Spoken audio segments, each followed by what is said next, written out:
Mais c'est pas n'importe quelle petite mouche. C'est pas une guêpe, c'est déjà ça. C'est la première petite mouche préhistorique. C'est son premier vol. Alors, vous imaginez la première fois qu'on se lance comme ça, vous quittez la maison, vous volez de vos propres ailes, hein? Faut y aller quand même, il faut oser. C'est comme la première fois qu'on fait un festival dans le Gers, hein? Faut oser quand même, hein? Ah ben, la petite mouche préhistorique, elle a pris son premier vol, et la voilà qui balance ses ailes comme ça, tranquille dans le vent. Et elle se met à rire, à rire, à rire. Et là, c'est peut-être le premier rire du monde. Alors, je ne sais pas faire le rire d'une mouche, hein, mais bon, on peut peut-être essayer. Qu'est-ce que vous en pensez, hein? Alors, moi, je pense à ça, ça fait... Qu'est-ce que tu en penses, toi? Tous ensemble. Ça vous dit? Le rire de la première mouche préhistorique. Allez, on y va. C'était précis, paf, il avale son premier mot. Et le premier mot que l'homme préhistorique a avalé, c'est le mot « moi ». Moi, moi, et le voilà qui se redresse, torse bombé, cou bien gonflé, la voix grave. Ah, moi, moi, moi. Et voilà que tel un coq, ils sont poussés au bout de ses poignets deux égaux puissants. Et tel un coq aussi, le voilà qui se met debout sur la basse-cour, il devient le roi de la terre, l'homme, l'homme, l'homme. Ça va? La dure réalité. Bon, quand je vous disais que mon histoire, effectivement préhistorique, est un petit peu tirée par les cheveux, hein, on est bien d'accord. D'autant que nous, quand même, on a évolué, les hommes. Hein, bon, on va quand même de plus en plus souvent, dans le fond de notre sac, chercher notre tendresse, notre fragilité. Hein. On va chercher les beaux mots pour le dire. On n'a pas fait tout ça pour rien, quand même. Enfin bon, voilà. Pour terminer cette histoire, il y a simplement une chose à dire. C'est, après tout ça, qui aura le dernier mot? Alors, on descend un petit peu du village et là, on arrive au cimetière. Et devant, enfin juste à côté du cimetière, pardon, il y a une petite maison. Elle est complètement déglinguée. Elle est mais cassée partout. Et il y a un vieux panneau à vendre. Alors dans le village, ça c'est pas le cas dans tous les villages du Gers, il y a un notaire.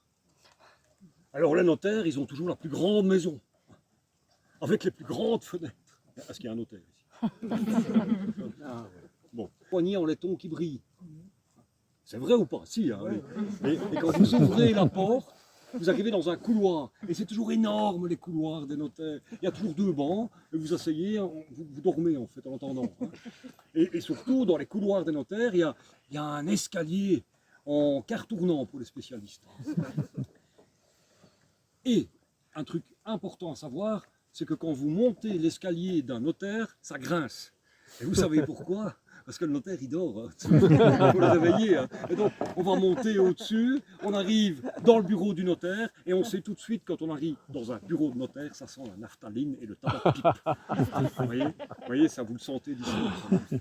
Et vous rentrez, c'est vrai, hein? Ah ben ça, oui. Vous rentrez chez le notaire, et le notaire, il est là, il est assis. Il a une grande barbe. Alors, il fume la pipe. Et puis, ça a toujours une barbe. Hein. En général, ça fume toujours la pipe. Et il est là, assis à son bureau, et à côté de lui, sur son bureau, il y a un téléphone. Un vieux téléphone. Mais les notaires, ils ont toujours des vieux téléphones. Vous savez, les téléphones à roulettes, là, avec le cordon, on dirait un cordon de douche, et vous avez le cornet au bout. Et c'est un vieux téléphone. Et le vieux téléphone sonne.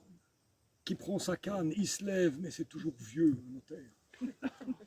Alors il marche doucement, il descend les escaliers, il ouvre sa grosse porte, et il a déjà oublié, c'est toujours distrait un notaire. Dans sa main droite, on dirait qu'elle tient un râteau. Je l'ai vu. Non, en vrai dire, c'est une faux.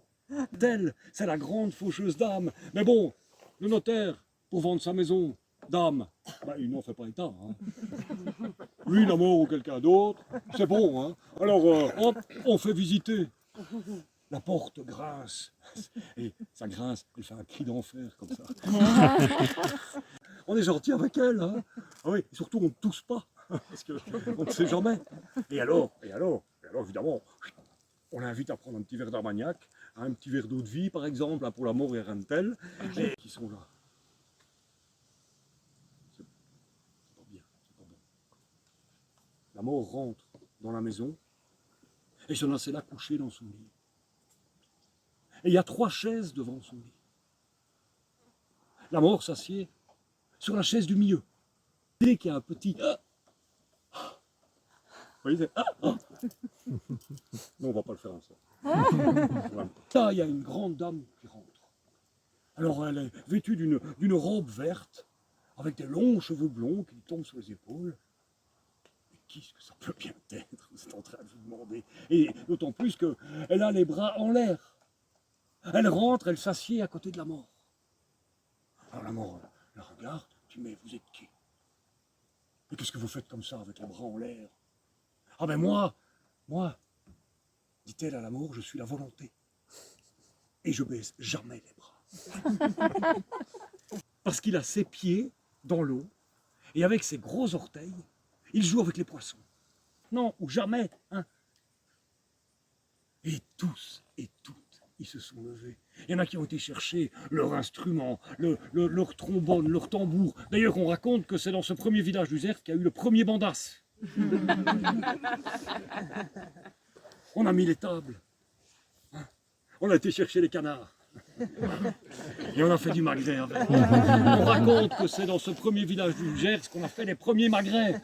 Et on a fait le premier, comment on appelle ça encore, marché gourmand. C'est ce jour-là qu'on a fait tout ça. Et puis on ne sait pas combien de temps après. Hein.